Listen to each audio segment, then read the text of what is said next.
Pony's okay. We've got none other than Alice Plunkett riding out this morning. Alice, hello. Hello, welcome. Welcome to Dorset. Thank you, thank you. So is this a regular occurrence? How often are you on horses and on ponies? my normal rides. So she's a corker who we're very lucky to have the opportunity to train. That belongs to the Roonies, and my daughter Chloe has been pony racing her. She's a 148, so that's my normal ride. I'm quite blessed really, aren't I? Because this is like champion pony racer. She's the queen. And then this is Imperial Jade, who has been in training with Charlie Longston for the last four seasons, and she's come to us to start her second career. Yeah, brilliant. You're going to go out for a ride this morning then, are we? Yeah, so beautiful. What's the We plan? are so lucky. The hacking around here is unbelievable. Obviously with the event horses, we spend a lot of time doing this kind of stuff. Are we in here? So we're going in the woods. Oh, nice. I'm taking you in the woods. Yeah, we're lucky. We do a lot of this with the horses as part of their regular routine. Yeah. Get them out and about. I mean, if Will was training his horses and he only had 3 to ride, he'd still only ride them 4 times a day and get somebody else to hack them because he thinks it's like settles their mind and gets them no pressure. Yeah, beautiful. It's a nice part of the world down here as well, isn't it? Yeah, it's lush, isn't it? Yeah. How does it compare to Wales? Well, nothing's quite like Wales. No, I mean, it's really, we're on basically the hottest day of the year here. Yeah. But this is pretty standard in Wales, really. We get this 10 months a year. We get a little rainy season, December, January. That's why you cope so well being in your tails at us. Yeah, quite right. Yeah. Can you believe it though? Foss Lass has been called off for excessive heat. I mean, what? If you look through the abandonments of Foss Lass, it's coped with biblical rain. Yeah, I find it really funny actually. They put up their abandoned meeting post up yesterday, and their normal graphic, and it was like the image was like fog and rain. They hadn't had the graphic designer in to make the one with the sunshine. With the Ibiza sunshine. Yeah. So a really broad question for you then. How big a part of horses played in your life? I mean, from the top. From the top, literally, I would say, and it sounds really naff, but horses have been the thing that have pulled me in every direction. You know, if you'd said to my dad that I would make a living out of horses, he'd have been like, "Oh, come on, you know, just get a proper job." Because I went to university and I rode all through university. I rode out for Pat Murphy, and I was an amateur jockey at that point, and I just always loved it. And it's just taken me to unbelievable places. You know, when I did the Emirates World Series, we did the $12 million races around the world. I did 10 years in Hong Kong, 10 years in Dubai.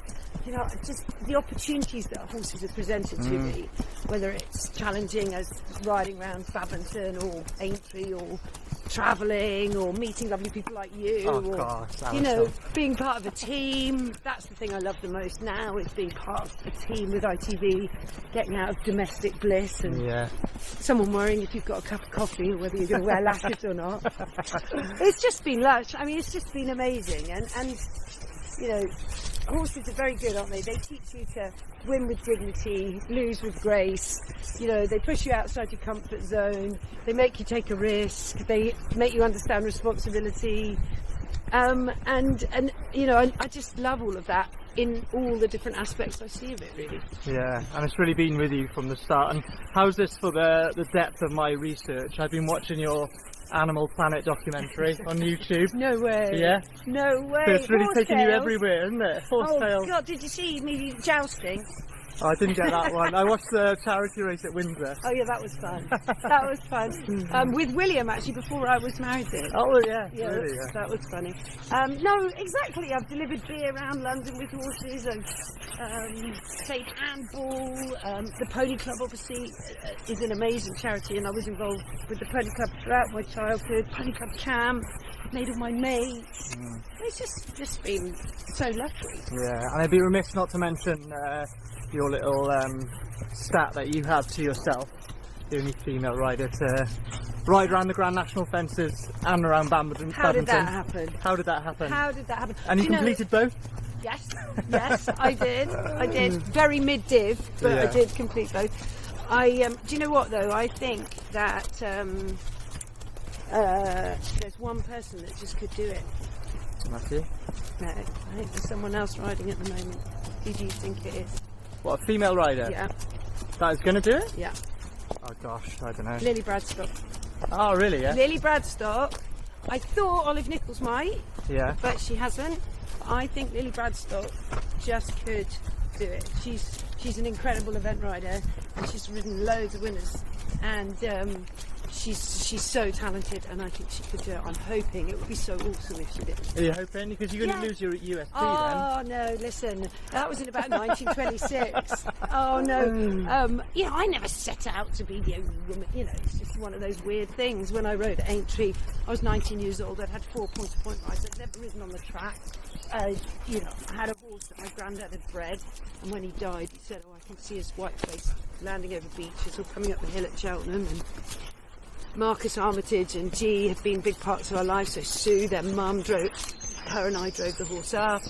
The whole thing was bonkers. Sounds like fiction a bit, doesn't it? Yeah, I was like national and international velvet ruined my life. I mean, it's absolutely mad. Yeah. So yeah, that was a pure chance, and I had a few more opportunities potentially to have a go, and then Left hand down. might have to jump through it. You right for jumping through it? Oh yeah. Well, hopefully, I'm willing. Actually, find a bit of shade. What's that? Jesus, seen better days. Come on, you. And then left or right. Right.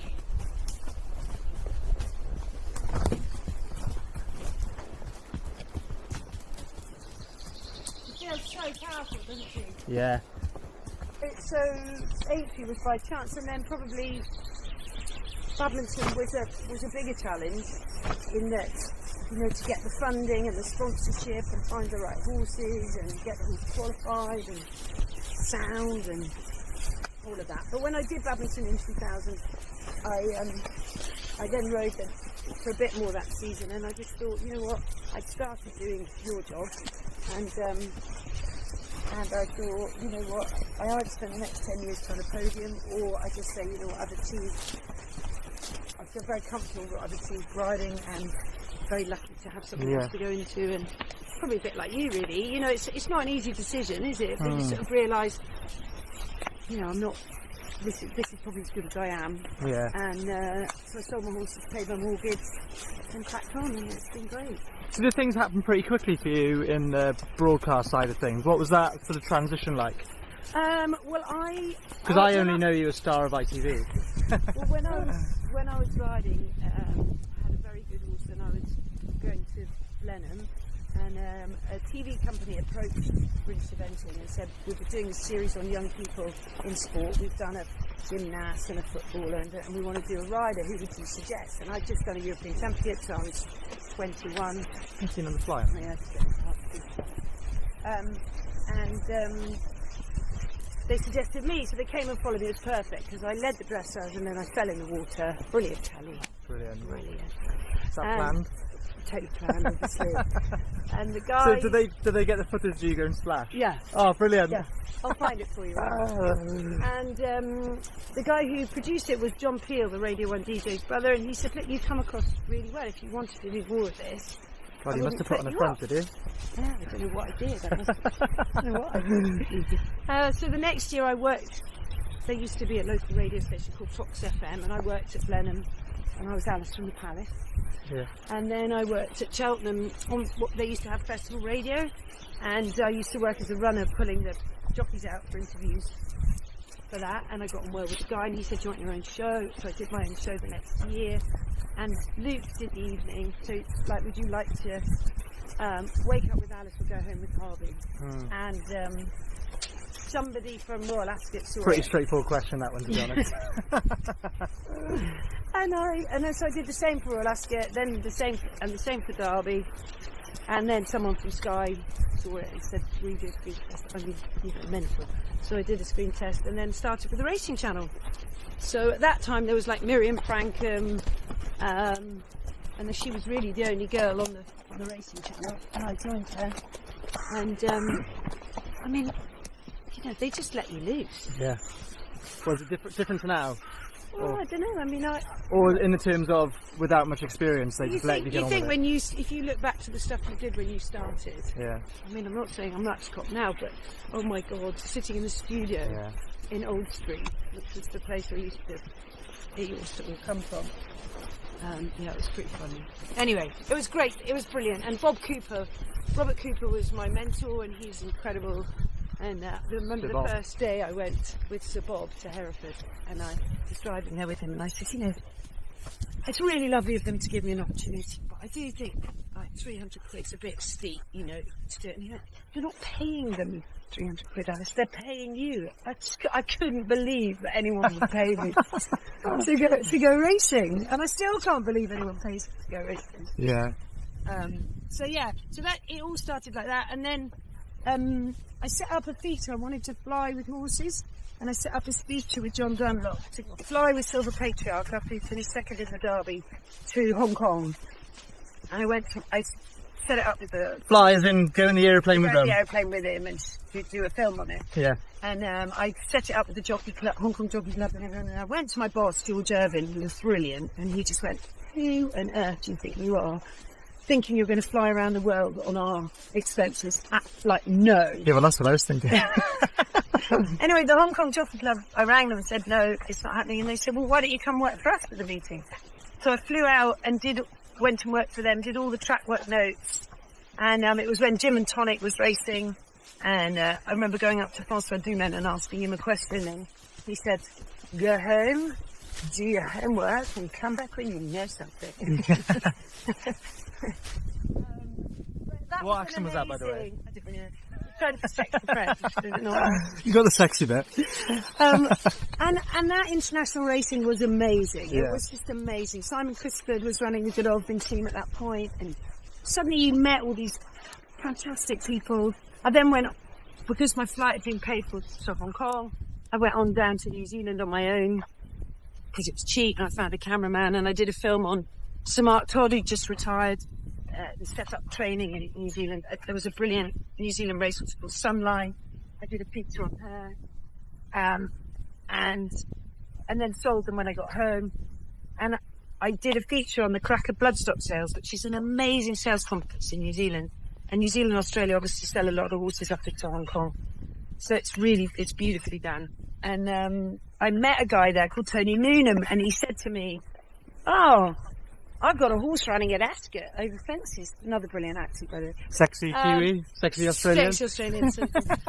And I said, what's it doing there? And he said, well, it's with Andrew Balding, and it's running over fences. It's the first Australian trained horse to run over fences in however long. So I said, would you do an interview? So he did an interview, and I rang, Matt somehow got hold of Channel 4, and I rang Andrew Frank, and I said, look, there's this great story. Would you like an interview from the trainer? I've got it. And he said, yes. So I FedExed it, that long time ago, FedExed it up to Andrew, and he's played it on the morning line, and then messaged me and said, come see me when you get back. And that's how I got my job with Channel 4. So it sounds like you've initiated a lot of it yourself, though, isn't it? Isn't it? You know, You need a bit of luck, but yeah. You got to sort of lean in when the opportunities come, probably. Yeah, they're bad today, aren't they? I texted a couple of your ITV colleagues. Oh no. Ed Chamberlain sent quite a good message. Oh, what? He said in one sentence, in one sentence, he said, ask Alice about the time she forgot to wear a skirt to the races, the time she upset Ali McCoist, and the time she went to Exeter races and she's supposed to be at Wincanton, or vice versa. Well, I can't tell you the Ali McCoist one. Well, I can, but you won't be able to play it. Let's skip that bit. The trousers, so for me at work, I have to always get to work the day before racing, because here is full on madness. Do you want to go on a gallop along the river? Oh, you decide. Should we go along the river? And so quite often I will pick the kids up from school, do supper, and then leave late. Yeah. And at Sandown the other day, I did that. Then I thought, I have left in my pyjamas to go to Sandown on Friday night. I got there. Anyway, in the morning, I get up, I put my lovely hat, my boots, my coat, my polo neck, and fucking pyjama bottoms. I've forgotten my trousers. Anyway, so go to breakfast with Richard oil and Ed Chamberlain and give them a terrible fright by saying, "What should I do, boys?" I've forgotten my trousers. Anyway, luckily there's a Sainsbury's. Who knew? Yeah. Just by Good Easter. clothes. Yeah, good leggings. Yeah. Got some leggings. All good. Yeah. But it gave Ed a bit of a traumatic experience. There's Seeing my gusset. there's a, well, I say famous, between my family, my auntie went to a party once and she got up to leave. And I think her skirt got caught on the chair. And she got out to the car park. First of all, someone told her she didn't have a skirt on. So, much to her dismay, Auntie Heather hears that story pretty much every time we see her. Pretty much every time. Yeah. It's like we've got an amazing friend at work called Julie. Julie from Sound. She's an absolute genius. She's run the sound setup for Channel 4 and now for ITV. And she has a great story where she turned up at the races and she said this gate man was looking at me like I was really weird. She's quite feisty and she was like, "Why are you looking at me like that?" And she looked down and she pulled her coat out of the tumble dryer and she had a pair of pants stuck to the Velcro of the coat. Oh, these things happen. These things happen. I can't remember. What was the other thing I was supposed to have done wrong? We went to the wrong race course. Oh yeah. So it was Southwest weekend where we've got the Horgan Gold Cup on Friday and the Badger Beer on Saturday, and I was working both days. So I'm not very good at reading running orders or call sheets. So obviously it's the Horgan Gold Cup. So I came it down to Exeter, get there, ring everyone, going, "I can't see anyone here. Where are we having makeup?" And they went, "Oh, well, we're in the stand." "Well, I can't see anybody." "Oh, we're in the stand at Wincanton. Where are you?" Drove very fast back. Luckily, it was Exeter and Wincanton. I was all right. Yeah. I actually happened to be, when I first started with the racing channel, I was filming up a Gatcombe riding, and my phone rings, and it was my boss. And he said, "How are you getting on now? Where are you?" And I was like, yeah, no, the horse is going all right. "Why, really? That's nice." And he's like, "You're meant to be at Hereford. Where are you?" I'm just warming up the dresser. Yeah, come on, I missed that one. Mick Embleton was my boss then. I don't know. Did he do a good dressage? He did quite good. Yeah. I don't know who covered the Hereford racing. Yeah. How Mick Embleton never fired me, I don't know. The imposter syndrome is so huge because I just, it's like this Irish trainer said to me once. I mean, like, "Who are you?" Like, literally, and I was going, "Yeah, well, like, did your parents trade?" No. Okay. I suppose you're just so bloody normal. You're so bloody ordinary, but that must be your USP. I was like, yeah, probably. Cheers. I think that's probably it. So how did that resolve? Did you just leave it there? He was really pissed, and his wife gave him a bollocking the next day, and he said, Oh, really? Oh, there you go. But he was probably, it wasn't ridiculous. Yeah. It's one of those things. So what about I think I might have an opinion on this, but what about the different challenge between riding around Badminton and the Grand National? Surely, is Badminton harder?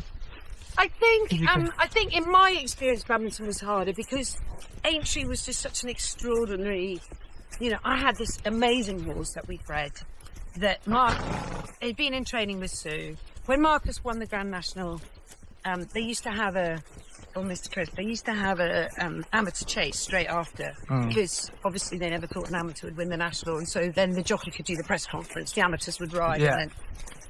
But of course, Fluff won the National, and then he has to come straight out and ride Bold King Cesaro in the amateur chase in the next race. Anyway, it wasn't Marcus. In fact, he got on the wrong horse. I mean, it was ridiculous. But anyway, the horse got a minor injury, picked up a minor injury that day, came home for his rehab, and then it just tied in that as he came out of rehab, I was finishing school and I could start pointing him. So, because he'd won a few, because he'd won a few races when he was in training, I actually I won a ladies' open.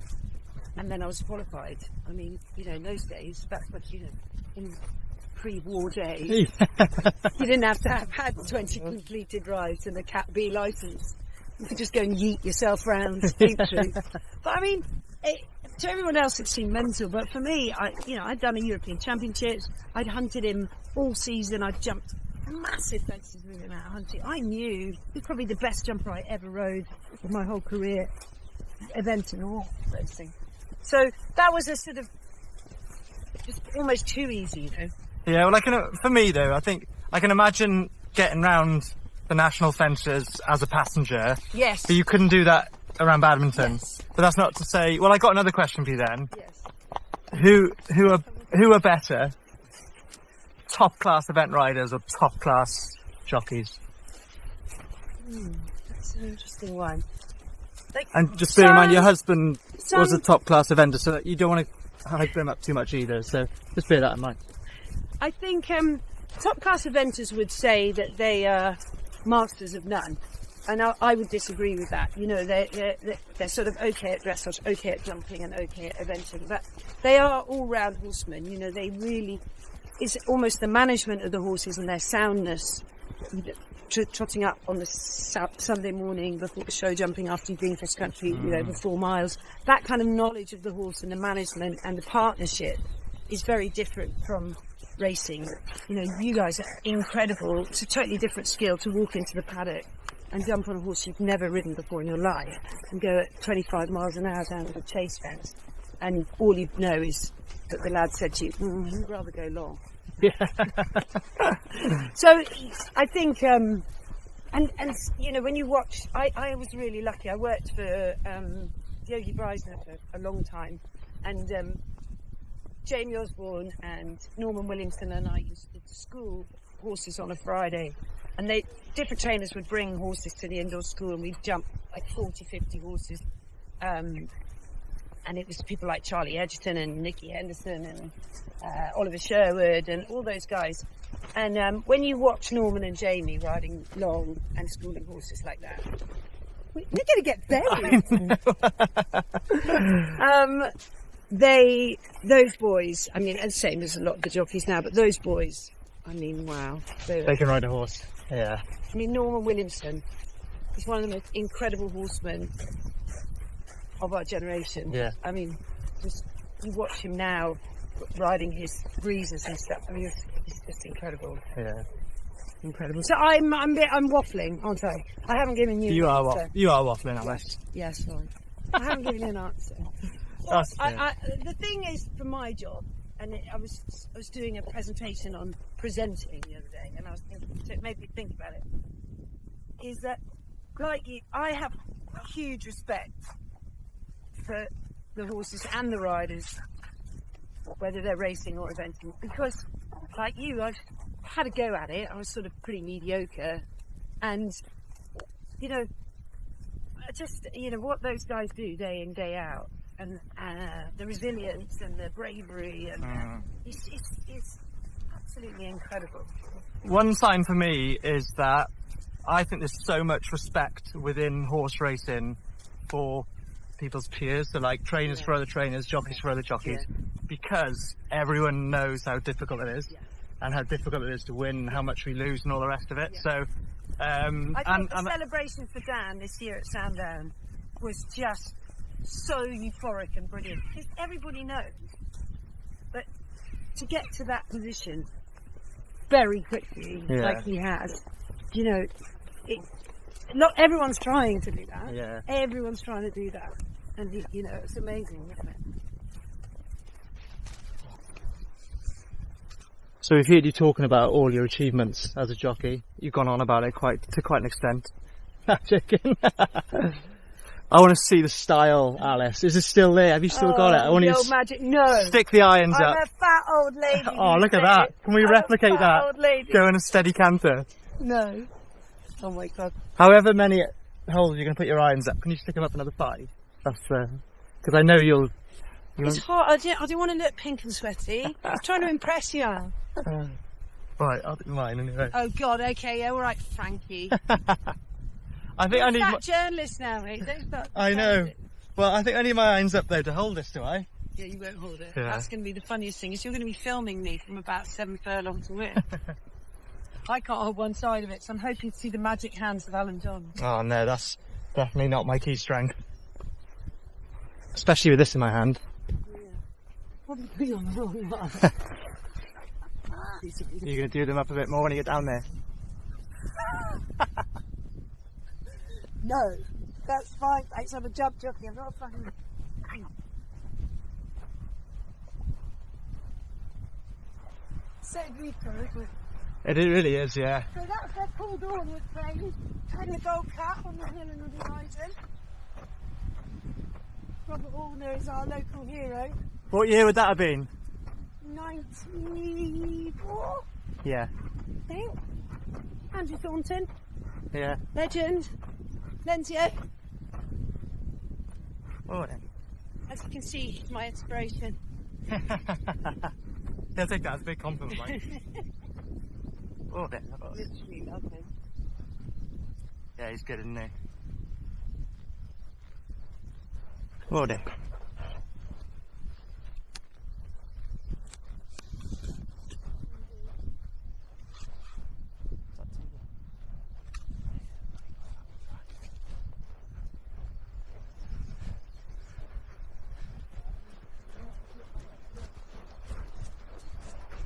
Happy for a steady canter?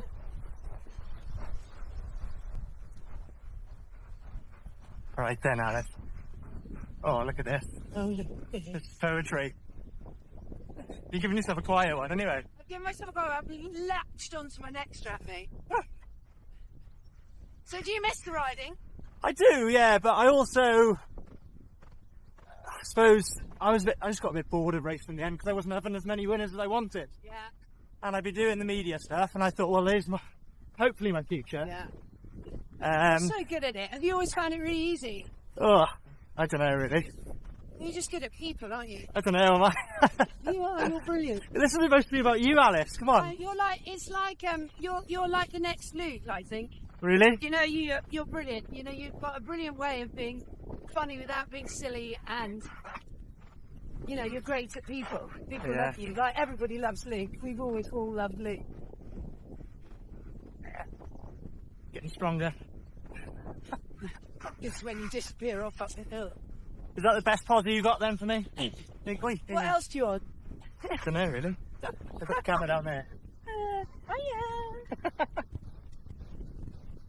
No, we're lucky with this gallop. So it's probably the train jumpers. It might not be quite stiff enough, Yeah. but we do a lot of trot work on it. You know, badminton horses have to be super fit. Yeah. So, Gosh. She's actually getting it. gadget on for you. Oh, sorry. Yeah, I'm impressed anyway, Alice. She's the one. Wouldn't mind you weighting your heels a bit more, you could. Thanks. Any other tips? Pop your ass. Yeah, can I have some, please? Oh, then.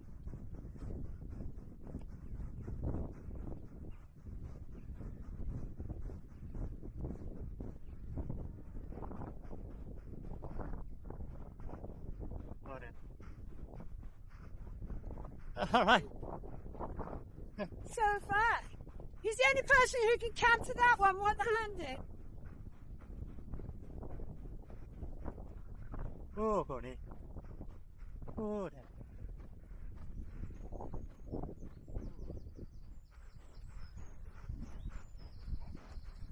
Oh, then. What Oh. are you doing next? You're... Well, I actually asked Nick Luck. Oh, yeah. I've seen him on a horse before, a photo of him on a horse. Oh, back good out idea. here. Well, we could go. Or what? You? Do you want to go further? More riding? Yeah. Oh, you go 5 more minutes, is it? Nick Luck, and I've actually asked Russ Scott. Oh. Do you think he'd do it? Yeah, Would he? Yeah. 100%. Yeah. And yeah, it goes back to what you said at the beginning, and we're coming back in is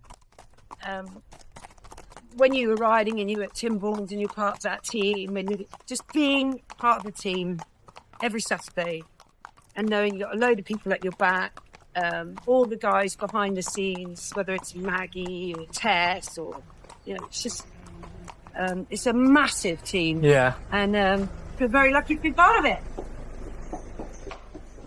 What's that?